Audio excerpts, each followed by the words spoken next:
If you ever start hearing voices in the static of your own apartment, whatever you do, don't answer back.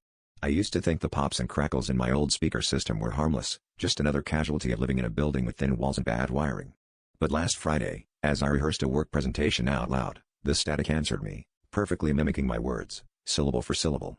At first, it was almost funny, like having a weird echo, but then it started filling in blanks I hadn't spoken yet, as if it was reading thoughts I hadn't dared to say.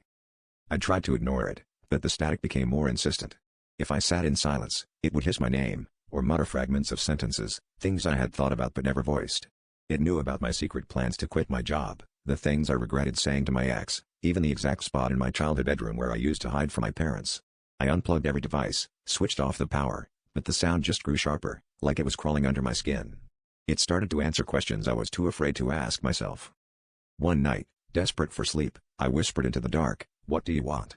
The static swelled, sending icy shivers through my body as it responded, to finish her sentences. That's when I realized, every time it repeated something I hadn't said, those thoughts would vanish from my mind, leaving a blank space, like a page torn from a diary. I began to lose pieces of myself, memories, opinions, whole chunks of my personality growing hazy and indistinct. It was stealing the words before I could claim them. Now, I avoid speaking at all, terrified that if I let another thought slip, it'll be gone forever.